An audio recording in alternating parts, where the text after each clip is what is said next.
is good, amen. Sungguh betul sekali sharingnya Yos, kalau kasih Tuhan kita tuh luar biasa, tidak habis kita pikirkan dan seharusnya memang tidak pernah habis kita pikirkan. Hari ini saya akan share mengenai hari ini adalah hari kabar baik. Minggu lalu Pastor Solihin share mengenai passion to share the good news, dan kita mempunyai hati yang mencintai Tuhan juga mencintai sesama, saudara. Semuanya itu bukan lahir dari usaha manusia. Kita tidak bisa mencintai orang, kita tidak bisa mencintai Tuhan. Semuanya itu karena akibat Tuhan mencintai kita terlebih dahulu. Garis goreng firman Tuhan mengatakan kita mengasihi karena Allah lebih dahulu mengasihi kita. Jikalau seorang berkata aku mengasihi Allah dan ia membenci saudaranya, maka ia adalah pendusta. Karena barang siapa tidak mengasihi saudaranya yang dilihat, tidak mungkin mengasihi Allah yang tidak dilihat. Di sini firman Tuhan dengan jelas mengatakan we love because God first loved us. Amin, saudara. Kita tidak mungkin bisa mengasihi, tapi karena kita menerima kasih Yesus yang demikian luar biasa, itu nggak bisa nggak kita mengasihi. Amin, saudara. Nggak bisa nggak, kalau cinta Tuhan itu ada di dalam hati kita, kita nggak bisa nggak, udah pasti sebab akibat. Amin. Kalau ada sebabnya, untuk sebab itu benar, harus ada akibatnya. Kalau saya pukul Yos di sini hari ini, ceger gitu ya, dia mungkin giginya opong, pasti ada akibatnya, betul saudara? Mungkin istrinya marah, mungkin dia ke rumah sakit, karena ada sebabnya. We love because God first loved us. Kalau cintanya Tuhan ada dalam hati kita, kita nggak bisa enggak untuk mengasihi. Maka ayat selanjutnya dikatakan, kalau kita bilang kita mengasihi Tuhan tapi kita tidak mengasihi sesama, itu tidak mungkin. Tidak mungkin. Amin, saudara. We love because God first loved us. Amin, saudara. Kalau kasih Tuhan itu ada di dalam hati kita, kita tidak mungkin lepas dari apa yang Tuhan ingin lakukan di dunia. Di firman Tuhan mengatakan, sebab anak manusia datang untuk mencari dan menyelamatkan yang hilang. Amin, saudara. Kasih Tuhan kalau ada di dalam hati kita, kita juga akan mengasihi sesama, kita akan mencari orang-orang yang hilang juga. Gak usah dipaksa, saudara. Kalau kasih itu ada, pasti kita mengalir sesuai dengan Yesus mengalir. Hari ini saya akan share mengenai suatu cerita di Alkitab yang menjadi gambaran kehidupan kita. Kejadian ini mengenai bangsa Israel. Bangsa Israel itu banyak musuhnya, saudara. Umat Tuhan itu banyak musuhnya. Di sini kejadian ini waktu zaman Raja Hazael, Israel itu bermusuhan dengan Syria, atau bahasa Indonesianya Aram. Bangsa Aram ini suatu saat rajanya bernama Ben-Hadad. Raja Aram menghimpunkan seluruh tentaranya lalu maju mengepung Samaria. Ini bangsa Israel yang di utara, namanya Samaria. Maka terjadilah kelaparan hebat di Samaria selama mereka mengepungnya, sehingga sebuah kepala keledai berharga 80 sikal perak dan seperempat apa, saudara? Cup itu gelas. Seperempat cup tai merpati berharga 5 sikal perak. Karena kelaparan luar biasa selama 7 tahun, tai merpati aja dimakan. Udah nggak ada makanan sama sekali. Ada yang mau beli, saya bisa jual ini. Sampai kelaparan yang demikian. Kalau kita membaca perjanjian lama, kita mengambil makna rohaninya, saudara. Ini menggambarkan kehidupan kita semua. Ada sebuah musuh dalam kehidupan kita yang namanya bangsa Aram, pasukan Aram. Ini gambarnya, saudara.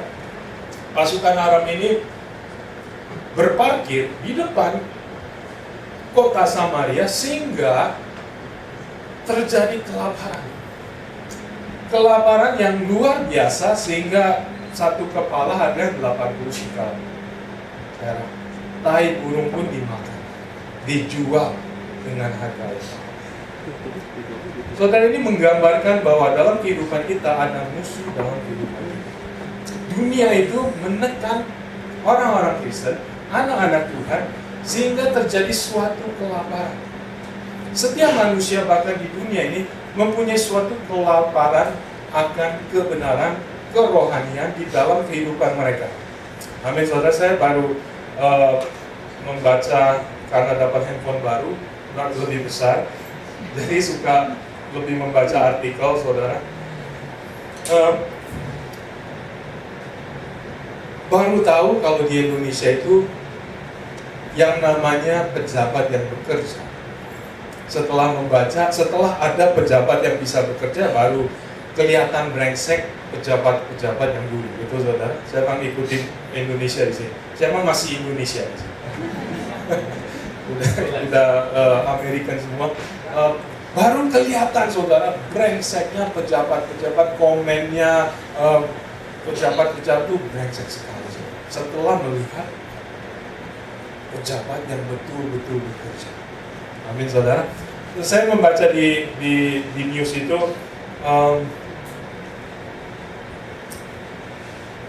kemarin itu, bahkan hari ini saya baca anak-anak yang berubah kelamin, transgender. Saya baca itu nggak make sense sama sekali. Dunia yang betul-betul dihajar oleh tekanan-tekanan dari pengertian-pengertian yang salah, saudara. Itu sampai anak umur 2 tahun itu bisa mengatakan, aku ini sebetulnya bukan perempuan, tapi aku ini laki-laki. Anak umur 2 tahun.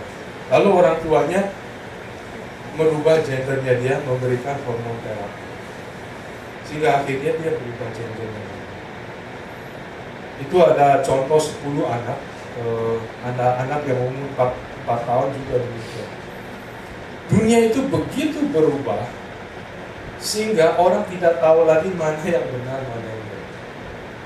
Hanya karena anak 2 tahun, dia lahir sebagai perempuan, tapi suka mainnya mobil-mobil itu. Terus bilang ke mama, I want to be a boy. Lalu dikasih hormon terapi. Akhirnya menjadi boy. Itu, saudara. Dunia yang kita tinggal di sini sangat di-pressure akan hal-hal sehingga semua orang kelaparan. Apa sih yang benar? Gimana sih hidup ini? Apa yang betul? Kita melihat bahwa banyak gereja-gereja yang juga mengokekan gay. Betul, saudara. Homoseksual is okay. Karena orang-orang merasa laki-laki sukanya sama laki-laki. Ya, saya memang begitu, is okay. Orang-orang, anak-anak Tuhan ini tidak tahu lagi mana yang benar, mana yang salah. Terjadi suatu kelaparan sehingga terjadi hal-hal yang aneh-aneh, saudara. Saya baru baca tadi pagi juga mengenai di Inggris itu, hakim memberi izin kepada mamanya untuk membunuh anak perempuannya umur 12 tahun karena dia lahir cacat. Jadi diberi izin untuk euthanasia. Karena anak ini dari lahir, dia lahir cacat, tapi walaupun tidak membahayakan hidupnya, namun dia tidak bisa apa-apa. Dia tidak bisa ngomong, dia tidak bisa makan, harus disuapin, harus diinfus, dan sebagainya. Hidup sampai 12 tahun, lalu mamanya minta kepada judge untuk bisa membuat mati anaknya. Dan judge itu memberi. Karena dunia sudah tidak tahu lagi apa yang benar, apa yang salah. Betul, saudara? Kita sebagai anak-anak Tuhan mengalami himpitan yang demikian. Saya sebagai pendeta di gereja ini juga mengalami himpitan yang demikian. Apakah homoseksual itu boleh? Apakah merubah kelamin itu boleh? Apakah anak-anak muda kumpul kebo boleh? Betul saudara? Kalau kita tidak mempunyai kebenaran, kita akan diobrak-abrikan oleh yang namanya musuh, pasukan Aram. Saudara. Terjadi suatu kelaparan yang dahsyat sehingga harga tai pun dimakan. Betul? Jangan sekarang dunia sosial ini tai pun dimakan. Betul? Saya ngomong secara mental dan secara moral, secara rohani, bukan physical tai gitu ya. Tapi secara ini pikiran-pikiran yang bertentangan dengan kebenaran Tuhan pun dimakan, dianggap lumrah, dianggap tren. Saya pernah cerita juga waktu itu makan sama Jason, sama Jojo, sama wife makan sushi. Di sebelah kita sama Andre juga. Di sebelah kita itu ada keluarga orang Korea. Dan Jason katanya dengar papi maminya dengan anak perempuannya dan pacarnya. Papi maminya ngomong, kenapa kalian nggak tidur sama-sama? Nih, ngomong ke pacar anaknya yang perempuan, pacarnya laki-laki, kenapa kalian nggak tidur sama-sama? Kalau nggak tidur sama-sama, how can you know each other? Ini orang Korea, orang Asia, di mana semua tai pun dimakan, karena terjadi suatu kelaparan akan apa sih yang benar di dunia ini? Gimana sih saya harus hidup? Betul saudara? Karena musuh itu berparkir di depan kehidupan kita dan membuat suatu kelaparan yang dahsyat sehingga kita tidak tahu lagi apa yang benar, apa yang salah. Sehingga kotoran pun kita anggap apa ya. Betul saudara? Lalu apa yang terjadi? Saya akan ada 4 hal dalam kehidupan setiap dari kita. Kemudian pada suatu saat Raja Samaria itu yang bernama Hazael, dia jalan-jalan di tembok, lalu ketemu dengan seorang perempuan. Seorang perempuan itu minta tolong kepada raja ini, tolonglah raja. Lalu raja itu bertanya, memangnya ada apa? Jawab perempuan itu, perempuan ini berkata kepadaku, berilah anakmu laki-laki supaya kita makan dia pada hari ini, dan besok akan kita makan anakku laki-laki. Jadi kami memasak anakku dan memakan dia. Tetapi ketika aku berkata kepada pada hari berikutnya, berilah anakmu supaya kita makan dia, maka perempuan ini menyembunyikan anaknya. Saudara, ini orang berada di dalam Samaria yang kelaparan selama 7 tahun, sehingga dia tidak tahu lagi apa yang benar, apa yang salah. Ngomong kepada raja, kita makan makanan anak kita makan sebagai sesuatu yang normal, sesuatu yang biasa, sesuatu yang layak. Betul saudara? Di Inggris hakim ini memberikan, kamu mau bunuh anak, silakan. Dia memang mungkin hidupnya nggak enak, silakan. Tidak ada lagi kebenaran saudara. Ini karena kita lapar, kita masak aja anaknya. Emangnya terjadi sekarang di China, sudah bayi-bayi dimakan. Dari dulu sudah ada. Musuh ingin membuat kehidupan kita itu tidak mempunyai kebenaran Tuhan. Kita tidak tahu lagi hidup itu harus bagaimana. Yang benar itu hidupnya gimana sih? Udah nggak tahu lagi karena dunia ini membuat rancu. Betul saudara? Yang kedua adalah orang Samaria. Orang Samaria ini adalah menggambarkan semua orang di dunia yang dalam kelaparan karena musuh itu berparkir di depan halaman hidup mereka, sehingga semua orang tidak tahu, tidak punya lagi kebenaran, lapar dan haus kering akan kebenaran, tidak tahu lagi mana yang benar. Kalau saudara nggak punya Tuhan, saudara baca, nonton TV, saudara baca koran, saudara tidak bisa tahu lagi apa itu yang benar atau salah. Oh, ini hakim kok, dia pendidikan tinggi, boleh tuh bunuh. anaknya. Kalau gitu, kalau istri atau suami saya kecelakaan dan menjadi vegetable, saya bisa minta supaya saya boleh bunuh dia. Karena kasihan hidupnya,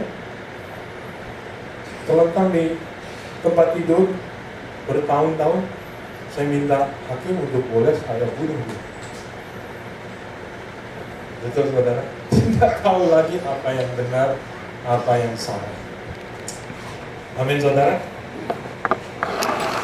Justru di keadaan yang demikianlah Tuhan itu tidak pernah meninggalkan. Amin saudara. Dan ada orang yang kelompok yang ketiga. Di sini katakan ada 4 orang yang sakit kusta ada di depan pintu gerbang. Jadi di Samaria itu kalau bangsa Israel orang kusta itu dianggap orang yang paling terkutuk.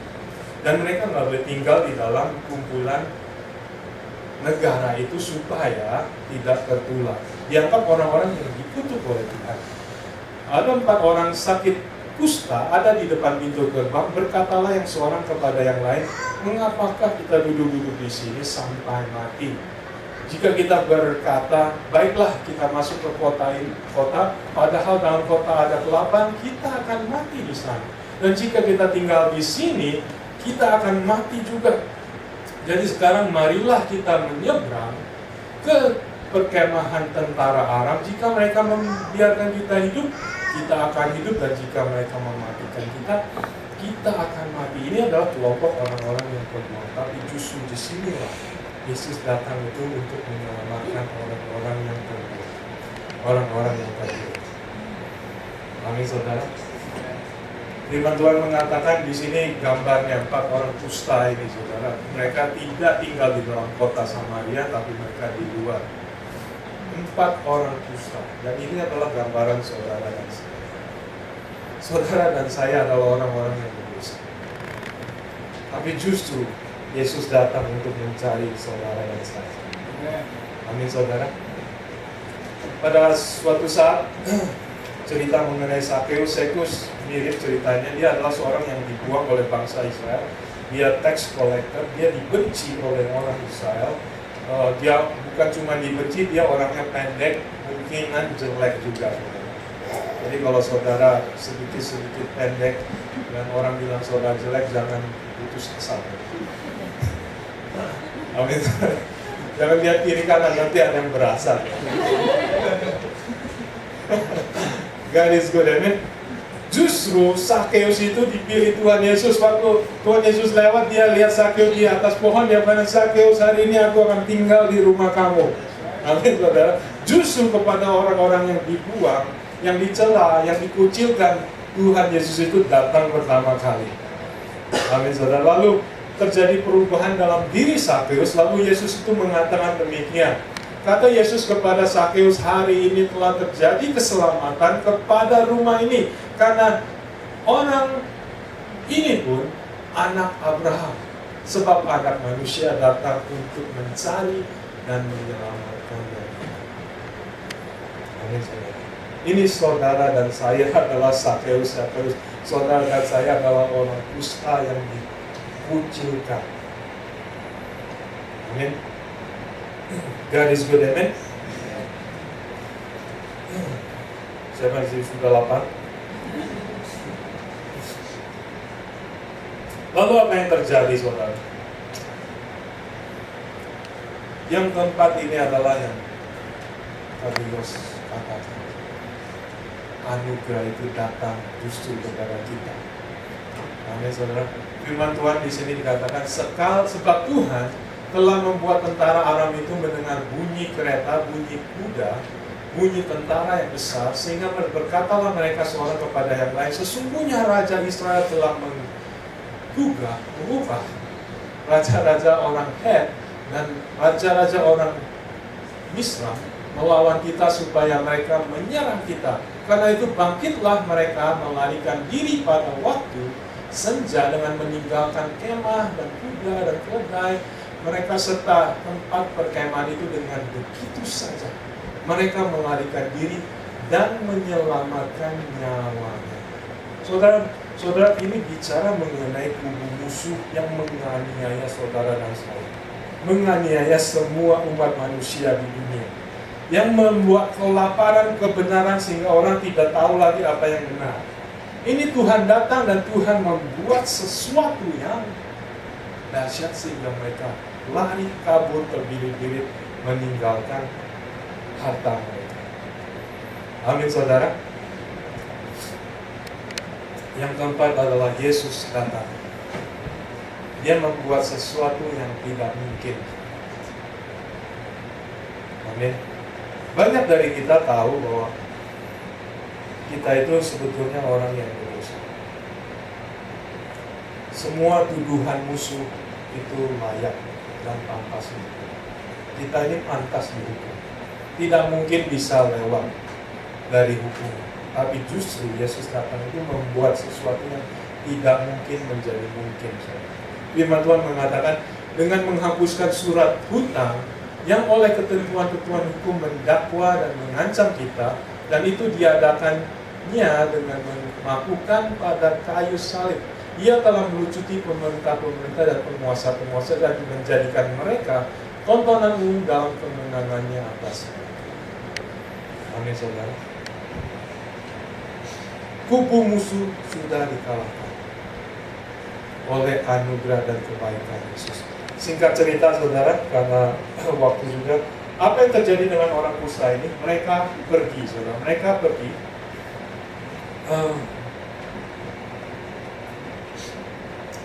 ke kemah orang-orang pasukan Aram itu. Ketika orang-orang yang sakit kusta itu sampai ke pinggir tempat perkemahan, masuklah mereka ke dalam sebuah kemah, lalu makan dan minum. Sesudah itu mereka mengangkut dari sana emas dan perak dan pakaian. Kemudian pergilah mereka menyembunyikannya, lalu datanglah mereka kembali masuk ke dalam kemah yang lain dan mengangkat juga barang-barang dari sana. Kemudian pergilah mereka menyembunyikan. Saudara, mereka yang tadinya kelaparan, mereka yang tadinya miskin, mereka yang tadinya tidak mempunyai kebenaran, tidak tahu apa itu yang benar, apa itu yang salah, saat ini mereka bisa makan dan minum kebenaran. Mereka tahu apa yang benar. Mereka bisa dapat pakaian, mereka bisa dapat harta, mereka bisa dapat makanan dan minum. Amin saudara. Ini adalah anugerah Tuhan Yesus bagi orang-orang yang dikecilkan. Amin saudara.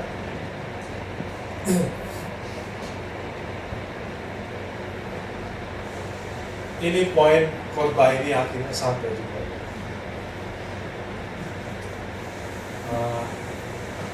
Lalu berkatalah yang seorang kepada yang lain, tidak patut kita lakukan ini. Hari ini adalah hari apa saudara? Kabar baik. Tetapi kita ini tinggal diam saja. Apabila kita menanti sampai tenang pagi, maka hukuman akan menimpa kita. Jadi sekarang marilah kita pergi menghadap untuk memberitakan hal itu ke istana raja. Finally, they said to each other, "This is not right. This is a day of good news, and we aren't sharing it with anyone. If we wait until morning, some calamity will certainly fall upon us. Come on, let's go back and tell the people of the palace." Amin saudara. Orang-orang ini mengalami kebaikan yang orang-orang lain tidak alami. Mereka semua masih kelaparan, mereka semua masih makan tai saudara. Orang-orang ini bisa makan, ditinggalkan begitu banyak makanan saudara. Kalau saudara baca pasalnya, makanan begitu banyak sehingga harga itu menjadi murah sekali saudara. Harga makanan karena ditinggalkan begitu.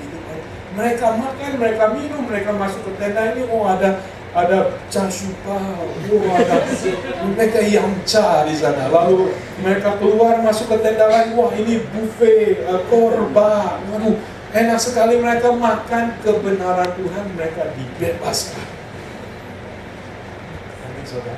Tapi kebaikan Tuhan yang mereka makan, anugerah Tuhan yang mereka nikmati, suatu saat membuat mereka sadar, ini tidak betul. This is a day of good news.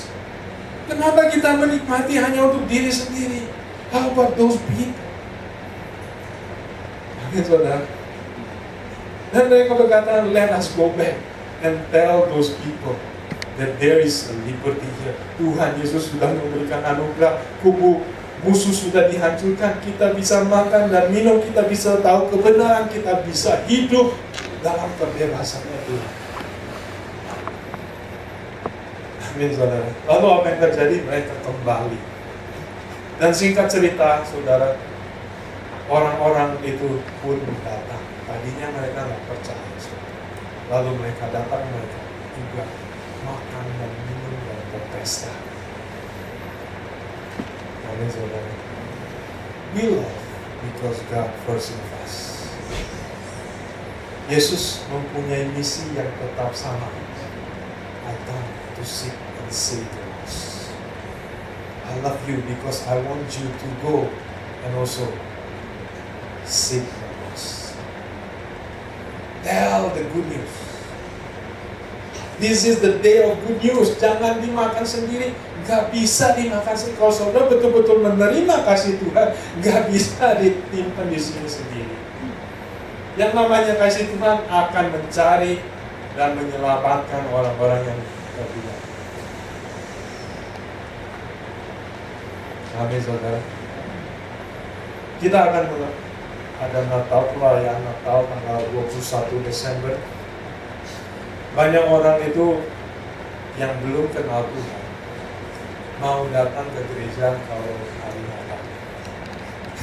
Setahun sekali ya. Ini suatu kesempatan. If you have the love of God, pakai kesempatan ini. Mulai dari sekarang, coba dekati mereka. Tell the good news. Amin, saudara. Jangan disimpan sendiri. Seperti orang kusta ini mengatakan, this is not right. We enjoy it for ourselves. This is not right. Aku punya teman yang hidupnya masih nggak tahu apa yang benar, apa yang salah. I want to bring them. I want to invite them. Amin, saudara. You can. Jangan cari orang-orang yang udah ke gereja lain. Mereka udah punya makanan sendiri. Cari orang-orang yang belum kenal Yesus. Sama seperti sedikit lagi saudara. Sama seperti orang Samaria. Pasti kasih tahu mereka curiga. Teman-teman saudara, kalau saudara undang ke gereja, mereka juga curiga. Lu maunya apa? Jangan yang domba orang lain. Ini yang belum jadi domba, masih kambing. Yang masih jenggotan kambing, coba diundang ke sini. Saudara, domba gereja lain jangan diundang. Waktu dilaporkan apa yang terjadi, sekalipun masih malam, Raja Hazael, Raja Samaria bangun juga lalu berkata kepada para pegawainya, baiklah aku terangkan kepadamu, ini aku terangin ya, apa maksud orang Aram itu terhadap kita. Mereka tahu bahwa kita ini menderita kelaparan. Sebab itu mereka keluar dari tempat perkemahan untuk menyembunyikan diri di padang sambil berpikir, apabila orang Israel keluar dari dalam kota, kita akan menangkap mereka hidup-hidup. Kemudian kita masukkan ke dalam kota. Dikasih tahu good news, curiga, udah kelamaan kelaparan. Tidak tahu yang mana. Saudara, lumrah kalau saudara mengajak kambing datang, mengajak orang yang belum kenal Tuhan datang, itu mereka curiga. Sama seperti Raja Samaria ini juga, masa sih ada anugerah Tuhan yang begitu baik? Masa sih? Pasti ada perangkap. Betul, saudara? Kita sebagai anak-anak Tuhan, kita perlu melampaui halangan ini. Terus nyatakan kasih Tuhan. Ajak mereka, bayarin mereka. Betul, saudara? Bukan karena untuk apa-apa, tapi karena kasih Kristus sudah ada di dalam kita. Kita mengasihi karena Dia sudah mengasihi kita terlebih dahulu. Dan akhirnya mereka kirim mata-mata, dan mata-mata itu balik, lalu katakan betul, lalu mereka semua keluar dan makan, menemukan kebenaran Tuhan itu betul. Dan di sini saya senang kata-katanya, di sini katakan, maka keluarlah penduduk kota itu menjarah tempat perkemahan orang Arab, karena itu sesukat tepung yang terbaik berharga 1 sikal. Tadi tai aja 5 sikal. Ini tepung yang terbaik 1 sikal, dan 2 sukat jelai berharga 1 sikal juga. Sela bisa-bisa. Sesuai di sini kata sesuai dengan firman Tuhan. The people then looted the camp of Arab. Food prices dropped overnight. A handful of meal for a shekel, 2 handfuls of grain for a shekel. Di sini kata-kata firman mengatakan God's word to the letter. Semua yang dikatakan mengenai Yesus betul, bahkan sampai ke huruf-huruf. Tadinya nggak percaya, masa sih Tuhan itu begitu baik? Masa sih anugerah Tuhan Yesus di kayu salib betul-betul begitu, Dia ampuni semua dosaku? Masa sih setelah mereka keluar dan menemukan anugerah? Di sini katakan God's word is true to the letter. Mereka menemukan sendiri, ternyata betul Yesus itu luar biasa. Amin, saudara. Saudara dan saya adalah orang-orang kusta itu. Orang-orang yang mengalami anugerah Tuhan. Mungkin kita dibuang, kita dikucilkan, tapi justru Tuhan memilih saudara dan saya untuk menjadi orang-orang kusta yang bisa mengatakan, this is not right. This is the day of good news. We have to tell other people about it. Amin, saudara. God is good, isn't it? Mari kita bangkit berdiri.